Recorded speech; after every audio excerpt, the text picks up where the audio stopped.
अच्छा, तो आज हम लोग बात करते हैं कंटिन्यूटी पे, sequential continuity at a point. Topological space में सीक्वेंशियल कंटिन्यूटी कैसे बातचीत करें इस पे। तो हेडिंग डालिएगा,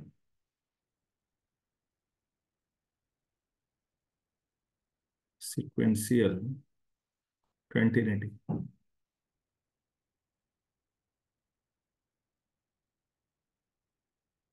अब पहली बात तो इसकी जरूरत क्यों पड़ी। देखिए, टोपोलॉजी में हमेशा टोपोलॉजिकल स्पेस जरूरी नहीं है मीट्रिक स्पेस हो।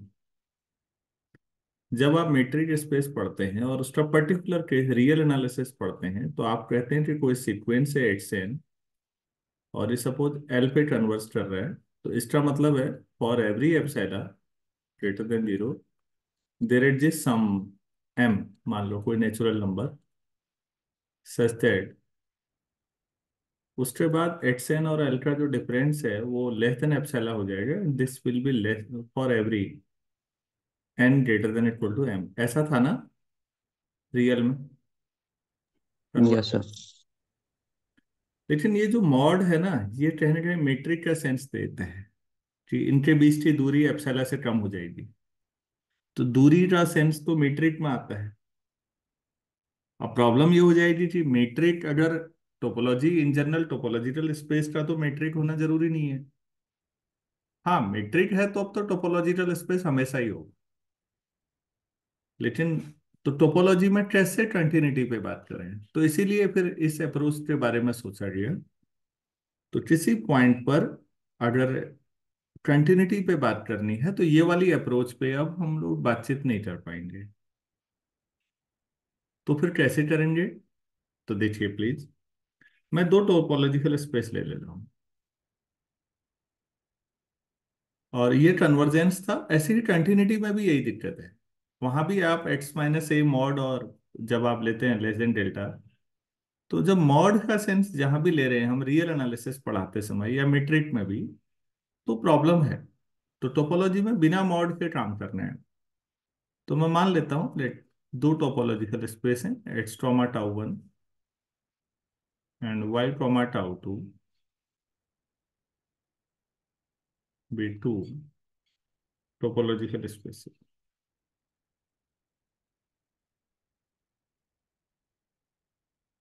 8 पॉइंट ले लेते हैं, पहले 8 पॉइंट पर डिपेंड करते हैं। इट्स नॉट कोई डोमेन का 8 पॉइंट है, इट्स ठीक हो गया। तो एक फंक्शन लेता हूँ अब, देन फंक्शन एफ जो कि एक्स से वाई में है, इसको हम is called sequentially continuous.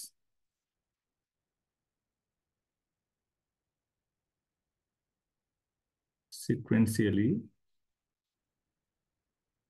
Continuous at its not if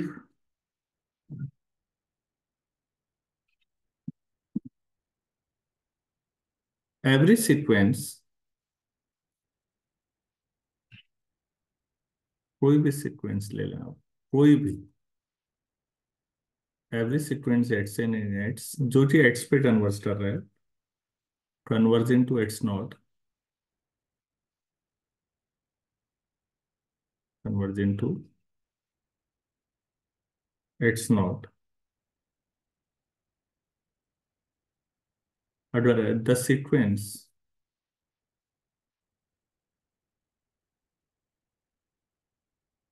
F x n this in y converges to f x naught. इस पे हमारी बातचीत पहले भी कई बार हुई है, मीट्रिक पढ़ाते समय भी मैंने इन पे चर्चा डिटेल में की होगी। फिर कर लेता हूँ। आप ऐसे समझिएगा कि आपके पास दो सेट हैं एक्स और वाई,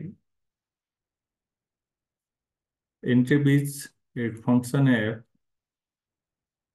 सपोज यहाँ पर आपने लिया कोई element x one, x two, x three sequence, और ये धीरे धीरे किसी एक्स नॉट पे कन्वर्स कर रहे हैं।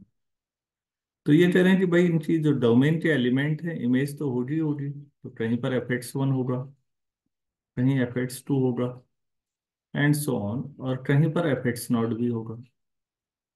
कोई भी सीक्वेंस जो एक्स नॉट पे कन्वर्स करता है, एक्स नॉट पे 8 से ज्यादा सीक्वेंस भी कन्वर्स कर सकते हैं। तो जितने भी सीक्वेंस एक्स नॉट पे कन्वर्स करेंगे उनके image sequence f x not पे कन्वर्स करने चाहिए। तभी ये सेंस ऑफ कंटिन्यूटी दे भी रहा है कि जैसा इधर हो रहा है वैसा ही वहां भी, तो कंटिन्यू चल रहा है मतलब वो, इसीलिए नाम दिया गया है। तो ये डेफिनेशन है हमारी। टोपोलॉजी में हमें ये अब इस पे बातचीत करनी है, तो उम्मीद है ये समझ में आया होगा।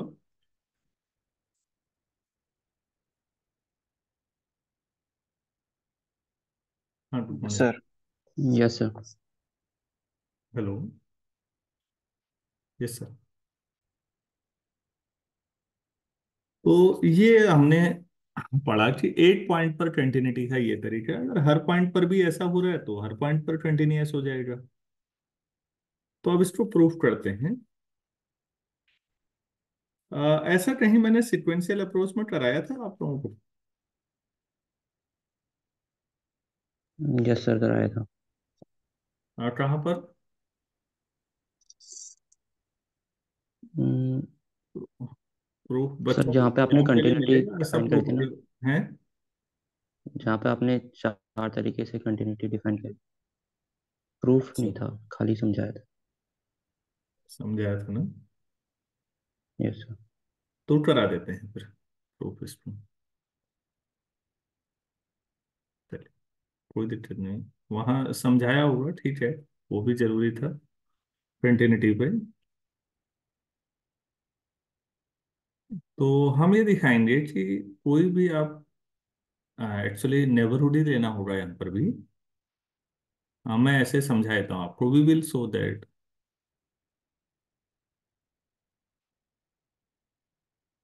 एनी नेबरहुड, नेबरहुड को एन नाम देता हूँ, ऑफ एफ इट्स नॉट, इसका कोई नेबरहुड है जो राइट साइड में है, कंटेन्स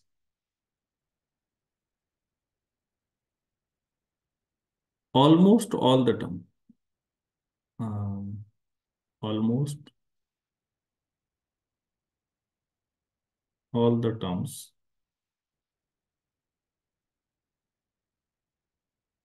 ऑफ द सीक्वेंस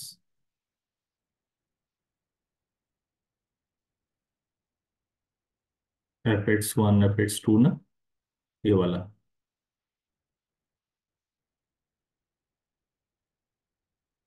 यहां पर बच्चों ऑलमोस्ट शब्द का मतलब समझिएगा बस। ऑलमोस्ट का मतलब है कि एफ एक्स नॉट का कोई भी नेबरहुड लीजिए, वो सीक्वेंस की इनफाइनाइट टर्म्स को कंटेन करेगा, और उस सीक्वेंस से बाहर, उस नेबरहुड से बाहर, जैसे कहीं पर एफ एक्स नॉट है, सपोज ये है, इसका कोई भी नेबरहुड लेंगे, तो वो ये कह रहे हैं कि एक फाइनाइट नंबर ऑफ टर्म्स बाहर रहेंगी, बाकी हम इसके अंदर रहेंगे। ऐसा हो सकता है कि एफ एक्स वन बाहर रह जाए, एफ एक्स टू बाहर रह जाए, ऐसा करते करते शुरू के 5,000 10,000 टर्म बाहर हो, कोई बात नहीं, बाकी सब फिर अंदर आ जाएंगे। और ये एनी नेबरहुड भी लिखा हुआ है, इस पे भी ध्यान देना। अच्छा, मतलब एफ एक्स नॉट का कोई भी नेबरहुड ले लीजिए, उससे बाहर हमेशा फाइनाइट नंबर ऑफ टर्म्स से ही रहेंगी, और अंदर फिर इनफाइनाइट नंबर ऑफ टर्म्स रहेंगी। तब ये ऑलमोस्ट शब्द का मीनिंग बनता है। क्या मैं समझा पाया? Yes sir. Almost yes. All the, हाँ, ऑलमोस्ट ऑल द टर्म का क्या मतलब है अगर मैथ्स में पूछा जाए, तो उसका मतलब कि कोई भी नेबरहुड एफ एक्स नॉट का लें, तो उससे बाहर फाइनाइट नंबर ऑफ टर्म्स होंगी, और बाकी सब इस नेबरहुड के अंदर होंगी। कोई भी नेबरहुड लिया जाए, कह रहा हूं, ये कहा जा रहा है। ये, तो अगर फंक्शन कंटिन्यूअस है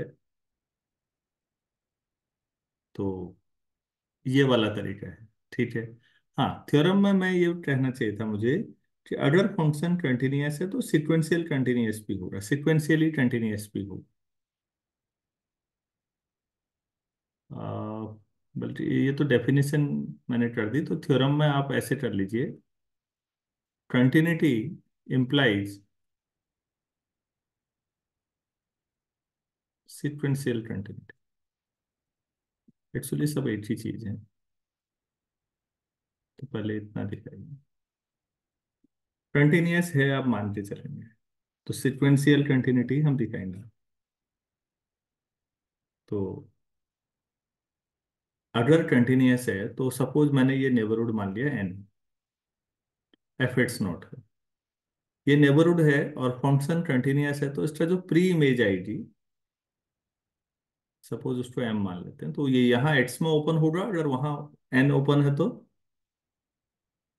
late N be a neighbourhood of f x not and f is continuous. हम ये मान के चलो, this implies there exists a neighborhood m। m क्या होगा, एफ इनवर्स एन ही होगा ना।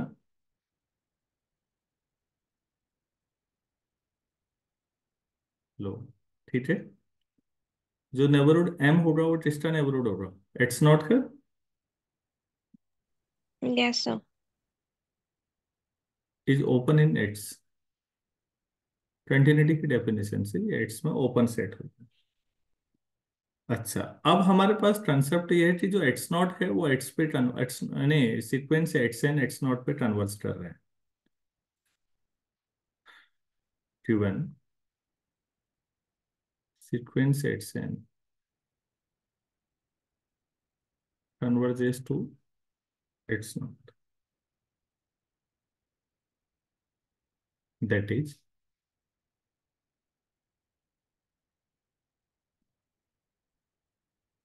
xn belong to m for almost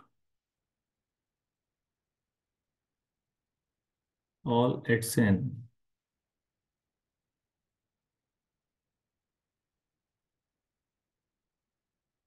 ठीक है। xn अगर कन्वर्स कर रहा है तो इसका यही मतलब हुआ,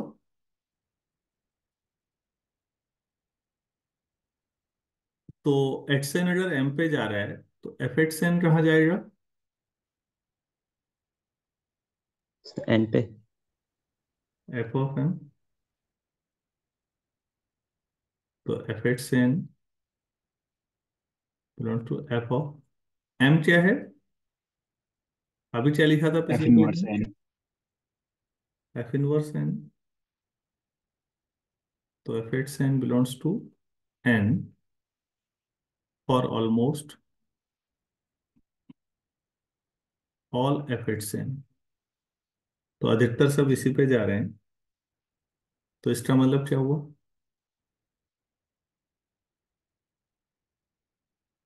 f x n converges to f x not, क्योंकि उसी का नेबरहुड है ना एन। Yes sir. तो फिर F x is sequentially continuous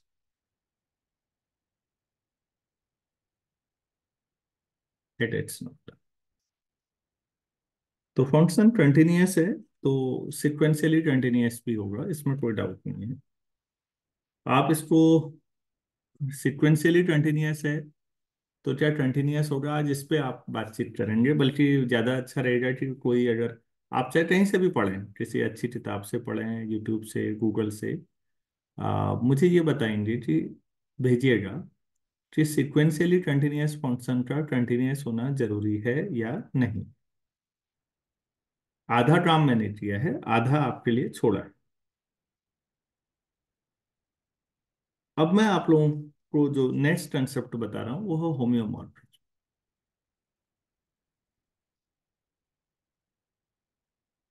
जो एक कभी इस पे भी बात हुई थी क्या? उस पे हुई होगी, मीट्रिक स्पेस पढ़ाते समय। कोई बता सकते हैं इसकी डेफिनेशन, होम्योमॉर्फिज्म? सर F11 on 2 होना चाहिए, और हाँ, F। 8 मिनट। दो टोपोलॉजिकल स्पेस ले लेते हैं, लेट एक्स ट्रोमा टाउ वन एंड वाई ट्रोमा टाउ टू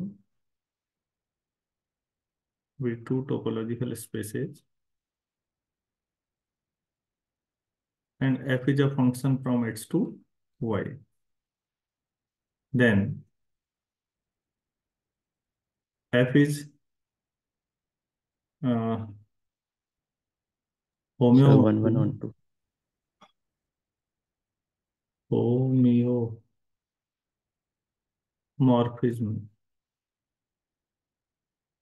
if पहला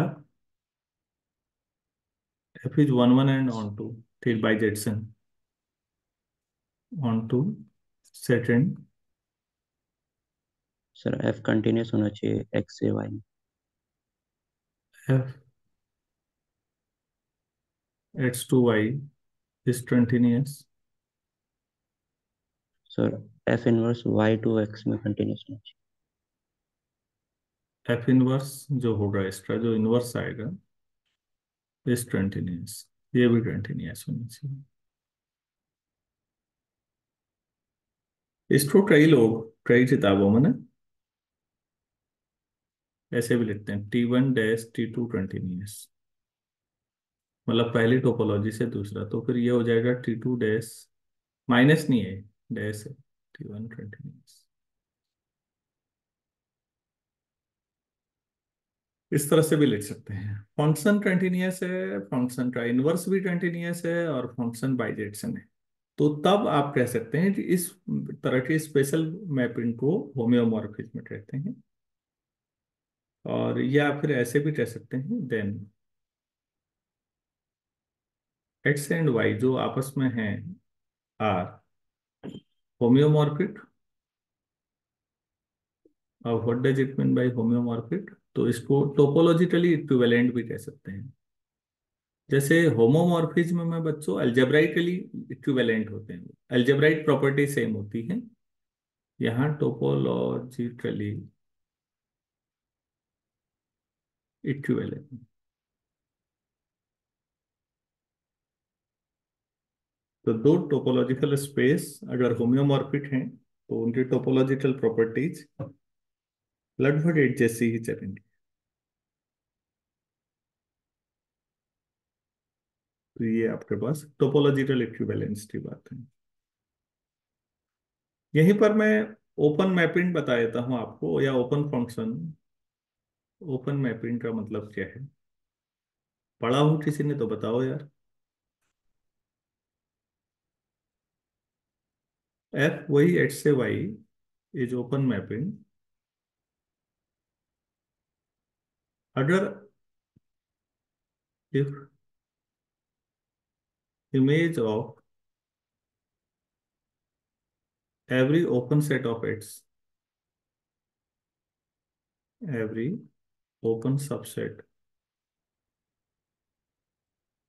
of x is open in y. X का कोई भी ओपन सेट लीजिए, मतलब g is open in x implies f of g is open in y। ऐसा अगर ओपन की इमेज ओपन हो तो उसे ओपन मैप कहेंगे। तो फिर क्लोज्ड मैपिंग किसे कहेंगे? सर जब close subset of X close होगा इन Y। क्लोज्ड, जो जी अगर क्लोज्ड है एक्स में तो उसकी इमेज वाई में क्लोज्ड हो। क्या ये कंटिन्यूटी से थोड़ा अलग है? यस सर, वहाँ इनवर्स इमेज की बात है। हाँ, ध्यान दीजिएगा, वहां पर इनवर्स इमेज की बात है, ये इनवर्स इमेज वाला कंसेप्ट नहीं है।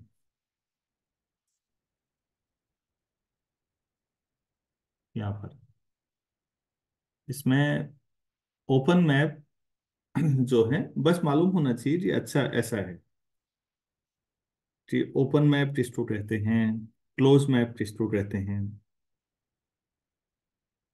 बाई कंटिन्यूअस भी कभी कभी एक शब्द कई लोग यूज करते हैं कि मैप इज बाई कंटिन्यूअस।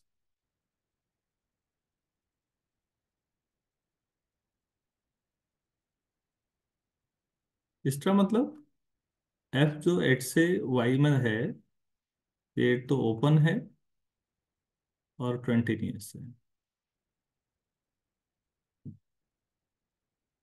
जो मैप ओपन है, प्लीज ध्यान दीजिए, मैप ओपन होना और सेट ओपन होना अलग अलग चीजें। जब कोई सेट ओपन होता है तो वो अपने हर पॉइंट का नेबरहुड होता है, मतलब वो अपना इंटीरियर खुद ही होता है, ओपन सेट है तो ऐसे भी कह सकते हैं। मैप ओपन होना अलग चीज है, ओपन दोनों हो सकते हैं। तो ये नई नई टर्मिनोलॉजी हैं, उम्मीद है समझ में आ रहा होगा थोड़ा। Yes sir. अच्छा,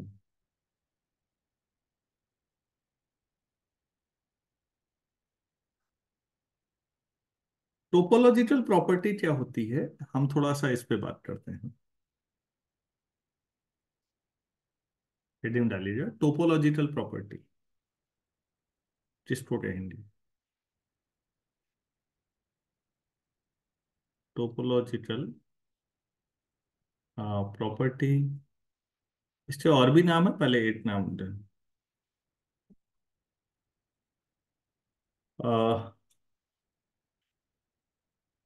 अगर दो टोपोलॉजिकल स्पेस होम्योमॉर्फिक है, ध्यान दीजिएगा, एक एक्स ट्रॉमा टाउ वन है सपोज, और एक वाई ट्रॉमा टाउ टू है, और इनके बीच जो रिलेशनशिप है होम्योमॉर्फिक है, होम्योमॉर्फिक है। चलो ठीक हो गया। अगर ऐसी सिचुएशन में कोई टोपोलॉजिकल प्रॉपर्टी है एक्स में और वो वाई में भी वैसी ही बनी रहती है, जो चीज बदलती नहीं है बच्चों, उसको इनवेरिएंट कहते हैं, मतलब वो वेरी नहीं करती। तो मैं ऐसे लिख देता हूं, और topological property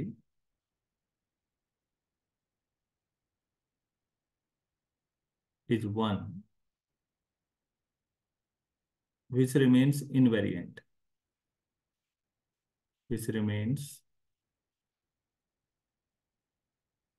invariant under a homeomorphism,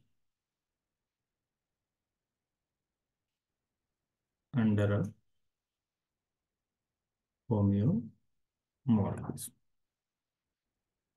तो जो चीज दो स्पेस होम्योमॉर्फिज्म है, होम्योमॉर्फिक है, तो ये मतलब नहीं है कि सब कुछ प्रॉपर्टी एक जैसी हो जाएंगी, कुछ होंगी और कुछ नहीं भी होंगी। जो प्रॉपर्टी दोनों में सेम रहेंगी, इनवेरिएंट रहेंगी, उनको टोपोलॉजिकल प्रॉपर्टी कहेंगे उस सेंस में। तो बच्चों, ये कौन कौन सी प्रॉपर्टी मेनली होती है मैं आपको बता दूं। बेस, क्लोज सेट, तो ऑब्वियस ओपन सेट भी होगा, नंबर इन डालते रहिएगा। काउंटेबिलिटी,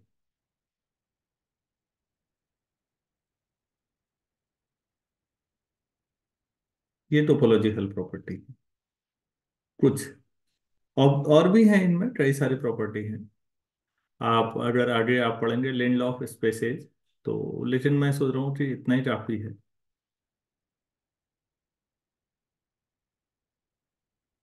ये आपके पास है प्रॉपर्टीज।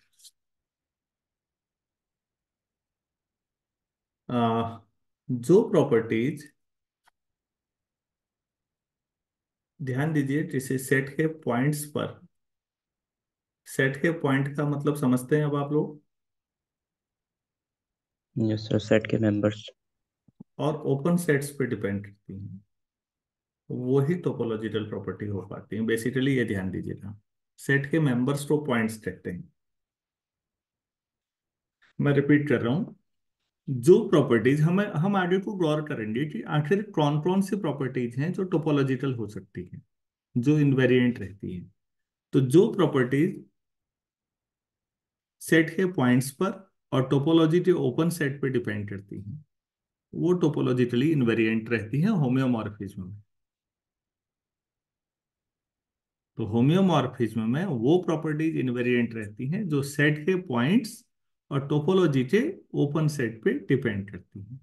ये काफी यूजफुल हिंट है, कई सारी जगह काम आएगा आपके।